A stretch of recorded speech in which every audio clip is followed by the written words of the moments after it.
Well, we kick off this morning at 7 minutes past 8 a.m. And what we are starting to see in South Africa is citizens taking on politicians and diplomats. And yesterday we saw what had actually taken place in Cape Town, and particularly aimed at Emma Powell, the Member of Parliament for the Democratic Alliance. And later on in the evening, we saw another video clip being shared, and this was Professor Yusuf Chikte taking on the French ambassador, also in Cape Town, and once again holding politicians accountable, but more importantly, for their refusal to acknowledge that the genocide is taking place in Gaza.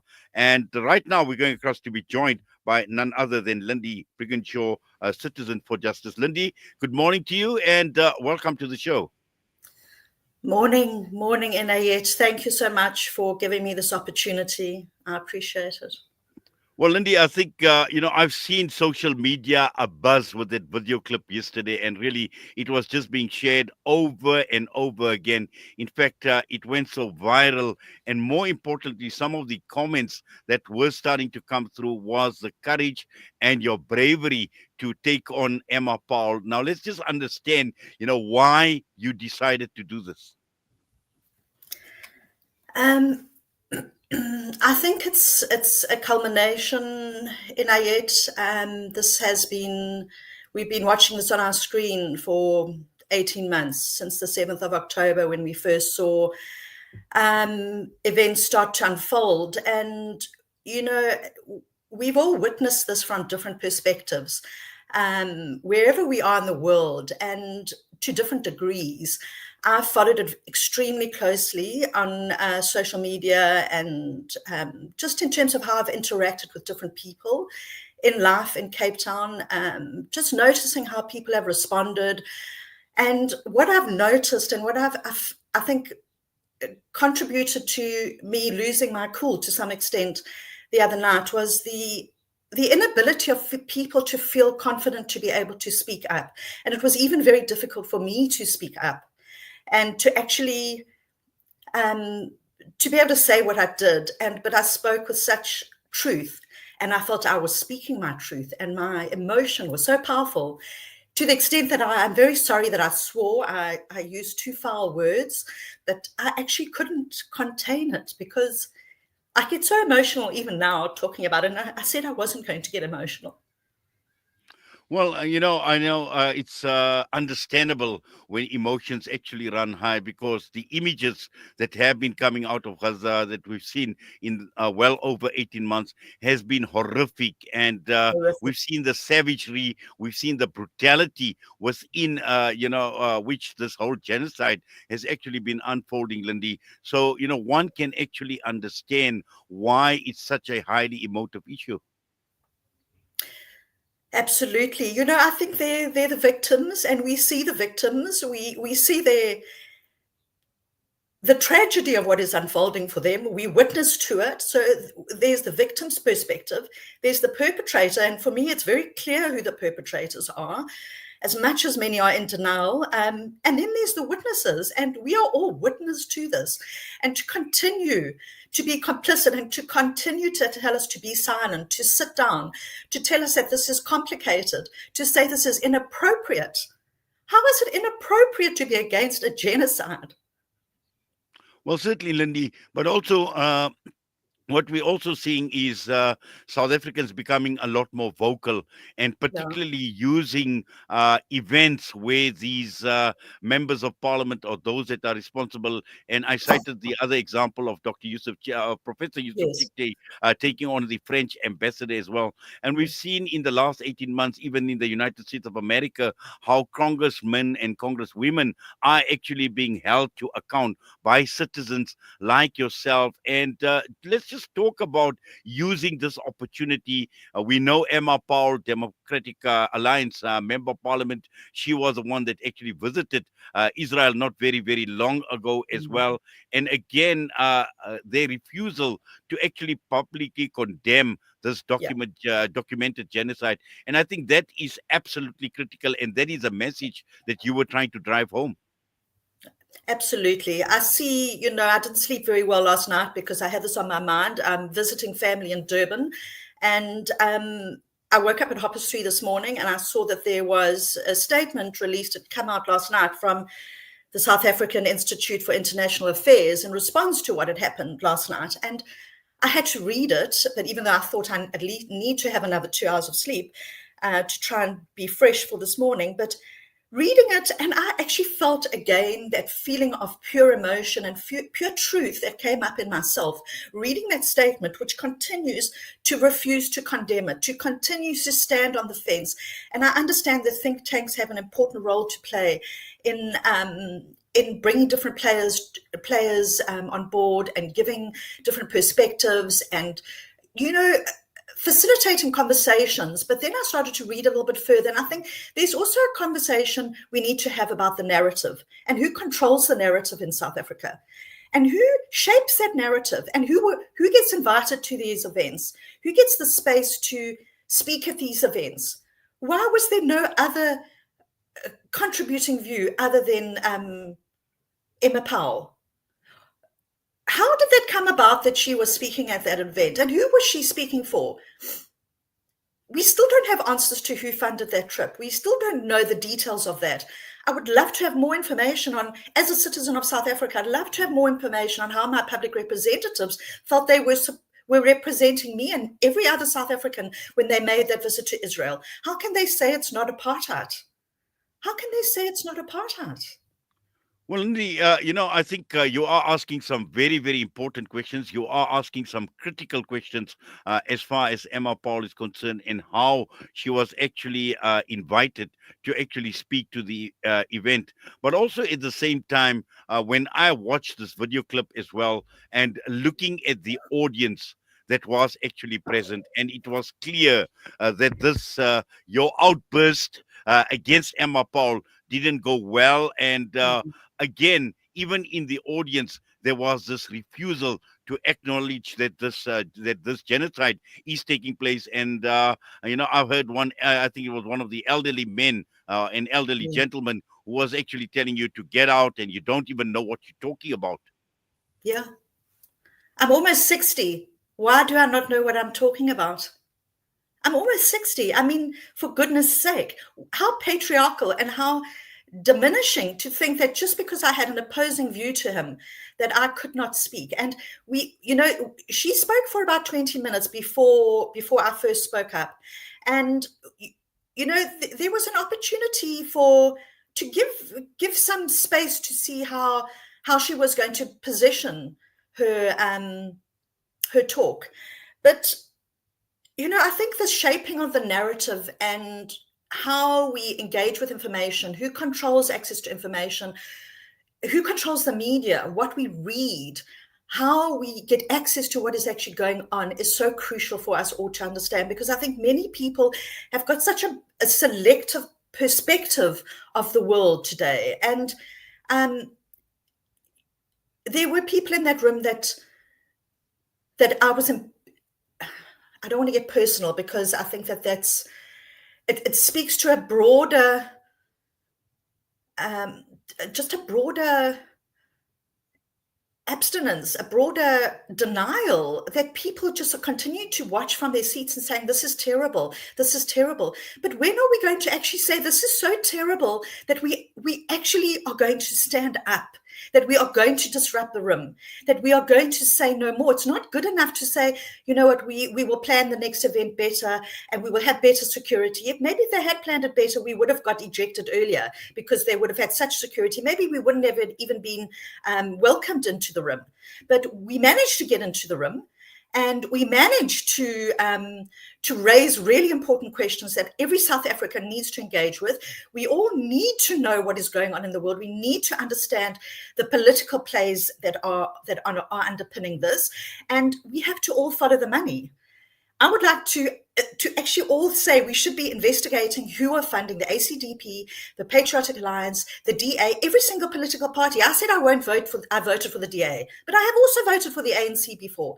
I'm not a card-carrying member of any political party, but I understand politics and I completely understand what is going on in this country. And what is going on is that we have an opportunity as South Africans to make our voices heard. We have a constitution. We have a really progressive constitution. If we were in America, we would have probably been arrested last night, or we'd been manhandled and removed from that room, as we are seeing is going on at universities in America and many other cities where people are protesting and they're being suppressed because they are trying to suppress our voices, because all we are trying to do is say, stop the slaughter. It is clear it is a slaughter. And the more you look, the more you start to immerse yourself in what is going on, the more you understand the truth of this. And Well, you just Lindy, have to. in fact, this was a very interesting observation when you're talking about being manhandled. And, I watched that video clip of yours very, very closely.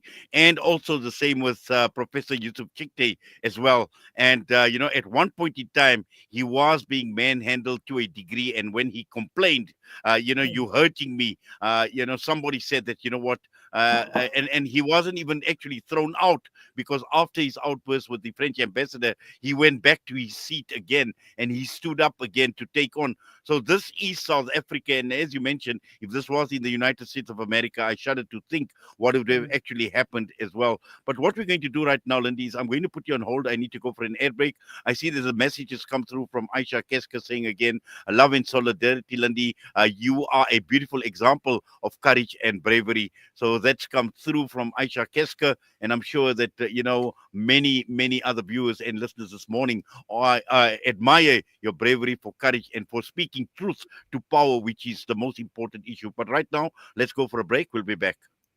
Thank you. Breakfast is the most important meal of the day, yet many children go to school hungry because of poverty. Penny Appeal South Africa's Breakfast Club aims to get a warm, hearty meal to underprivileged children so they can spend their day prospering in their schoolwork. Help feed a needy learner for only 5 Rand a day, or 150 Rand a month. Or visit our website www.pennyappeal.org.za or call 031 1100 573 to find out how you can donate. Penny Appeal South Africa. Small change, big difference. You know, it's a wonder how kids get anything done these days. With all the distractions, when do they even get time to study? As a mother, all I can really do is make sure they have all they need to perform at their best. That's why I choose to include Sunfoil, triple refined pure sunflower oil with every meal I make. Naturally cholesterol-free and approved by the Heart and Stroke Foundation as part of a balanced eating plan. So whether I'm cooking, frying or baking, I know every dish will be a wholesome one. Sunfoil, now we're cooking. Discover the Africa of your dreams and surround yourself with her spectacular beauty. Relax beneath her serene sunsets and explore wildlife at its natural best. It's where the pride of Africa comes together. The Kwantu Private Game Reserve. Get to know the Big Five or cruise on an elephant safari game drive. Interact with lion and tiger cubs and enjoy world-class halal cuisine while we pamper you during your 5-star stay. Indulge in the true African experience. For reservations, call now on 042-203-1400 or visit kwantu.co.za. The Kwantu Private Game Reserve, the place of gathering. Operation Kurbani Maulana Timor will once again be taking a trip abroad for Kurbani. Many people in the villages live well below the poverty line and only eat meat on the days of Eid al-Adha. Support this cause at 2,100 Rand for 7 shares or 300 Rand per share. Contact Maulana Timor, Maulana Sajjad, Maulana Hamad or Maulana Abbad on 011 852 6324 or 072 299 9268 or 082 368 6866 or 072 697 0131 or 073 576 9786. All slaughtering will be supervised by a team of foreign and local ulama. Visit www.operationkurbani.org.za. Abu Huraira narrated that he heard the Prophet Muhammad, may the peace and blessings of Allah be upon him, say, "In black seed there is a healing for every disease except death. Experience the health benefits of this ancient blessed seed by using the Tib Black Seed range.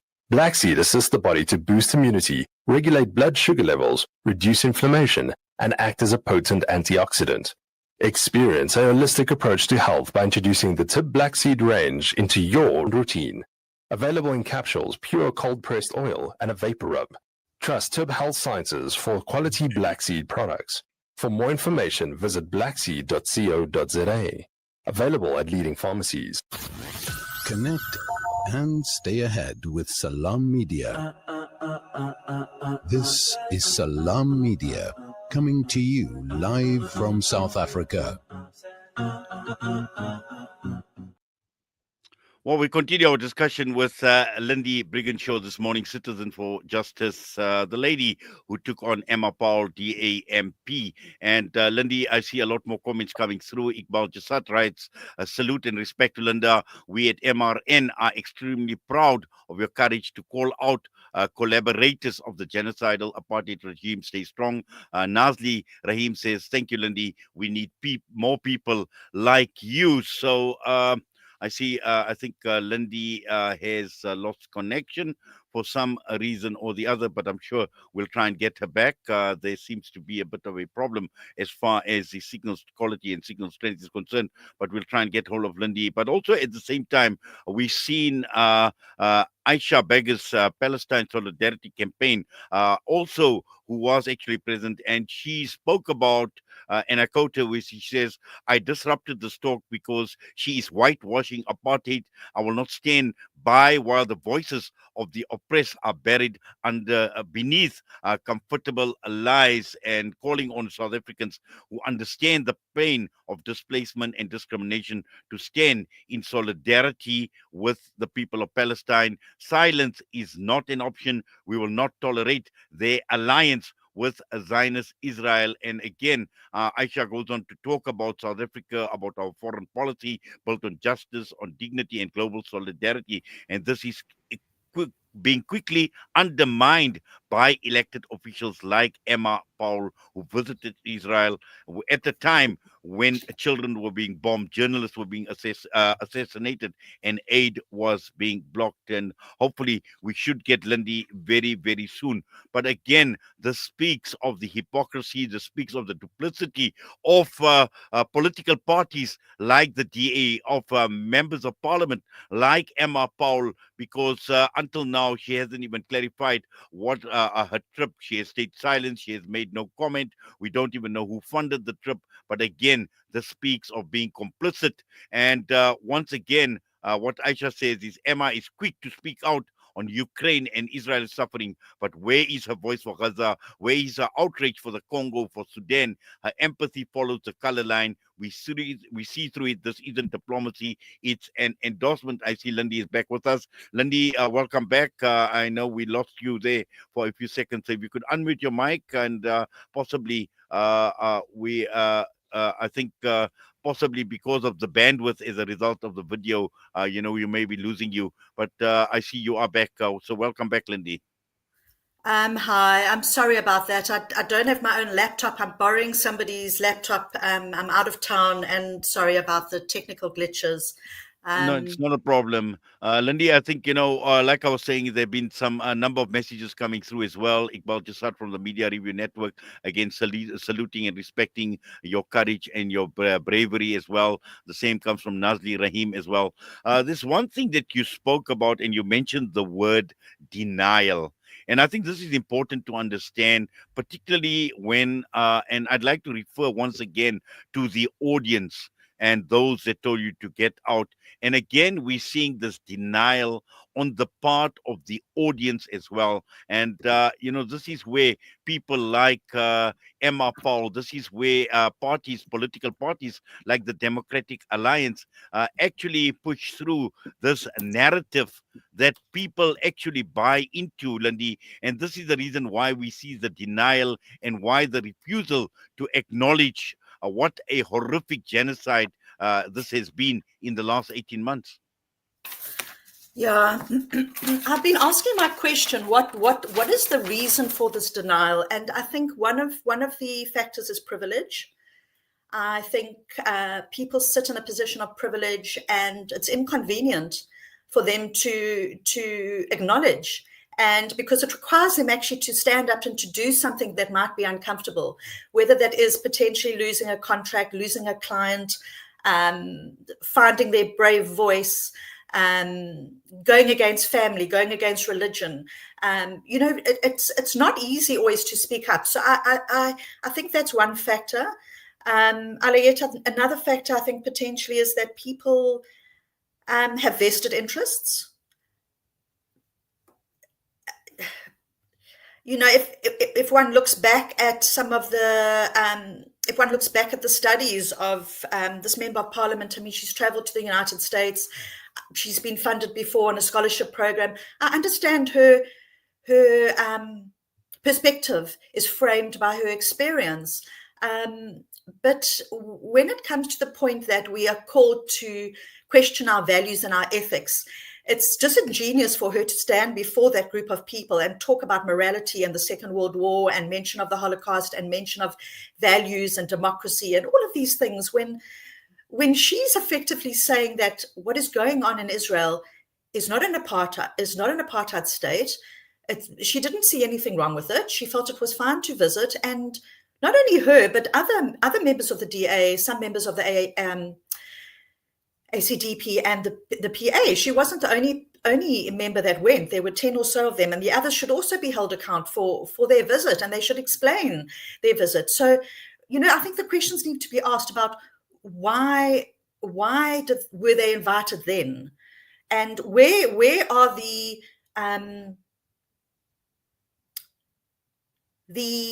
cracks in our political parties'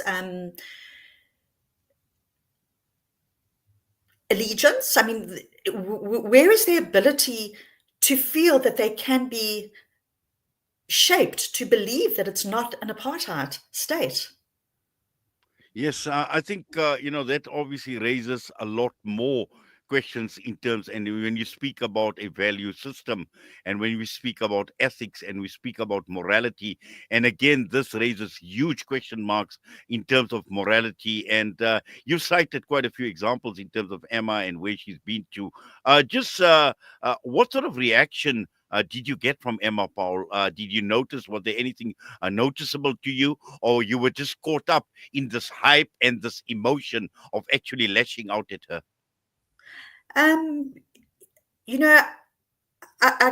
know it felt like lashing out, but I think that, there've been so many conversations and protests and communications by many South Africans about what's been going on for so long. I mean, I was part of a protest outside the United States Embassy recently, where the level of security was just unparalleled in terms of the protesters that were there. It was just, what were they expecting? And I still walked over to a shopping center nearby before I went through to the protest, and there was a whole lot of security at the center. And I said, why have you got so much security? And they said, no, the center feels they're worried about people that are going to come and from the townships. And I was like, what? Where are we living that there are these enclaves of privilege in Constantia or wherever that people feel that they want to be protected still from the townships? Where are we 30 years into a democracy that we still have this level of separate development? We still have this level of privilege. And I'm privileged as well, if I can say that. I think it's that, and also at the same, it's all about controlling the narrative as well. Because I'm just looking at a comment that's come through from Costa saying that the Zionists control South Africans' apathy through violence. Mossad Unit 8200 is controlling and throttling this, and this is on a YouTube podcast. I see a member of Parliament, Shamima Dolly Sally, saying much respect to you, Lindy, as well. So the accolades are coming through. But just looking at what you've done and where to from here, will you do it again, over and over again? Absolutely. Absolutely. The only thing I won't do is I won't swear next time. And next time I will be better prepared. And possibly I will try and tone down being so emotional, because I don't want to be known as that white emotional woman. But there's truth in what I say. And I hope that I ended that meeting, or my contribution to that meeting, by saying, ask everybody to look at their conscience and say, what do I go to bed with at night? How can I look at these children and say, that could be my child, that could be my grandchild, that could be my father. Well, We I have think to stand up for each other. If we don't do that, then who are we? Who actually are we? exactly. I think that was a very, very powerful statement right at the end. Very, very profound indeed. Tapping in and working on people to sit back, to read, to introspect, and to work on their conscience as well. But Lindy, we thank you. I know you've been traveling, and also you've taken time out this morning with us right here on Salam Media. We do appreciate it, and just looking at all these comments that have been coming through as well. Really, people speaking, obviously thanking you once again. I see Dilshad Sange saying thank you for speaking up. Much respect, and you certainly have earned the respect of many, many people in South Africa. I think many people who have not heard of Lindy Briginshaw before, and certainly you have become a household name, and continue with the good work, and we wish you all the best. Thank you, Inayat. Could I ask in conclusion, just to ask everybody to make some action today in their individual capacity that makes a difference? Share something on social media, call your politician, tell a friend, just make a prayer, do something that contributes to ending this genocide. Gaza really is running, it really needs everyday matters at this stage. Thank you. Well, Thank you thank for you. We this certainly time. will make that appeal as well, and thank you for that. All the best to you. Please take care, and Thank you. please be safe. Thank you. Lindy Briginshaw, Citizen for Justice, joining us this morning. And I see there's another comment that's come through from Iqbal Jasad saying Emma Powell's denial of Israel's apartheid arises from the DA's alliance with the Netanyahu regime. The history of it is grounded in a relationship that spans periods of our own struggles. And we say shukran to that, to Iqbal Jasad, and to all the other viewers this morning for your comments. And with that, we're going to go for a quick break. And when we come back, we'll be joined by Mariam Juma, Kariche journalist and researcher at the Media Review Network.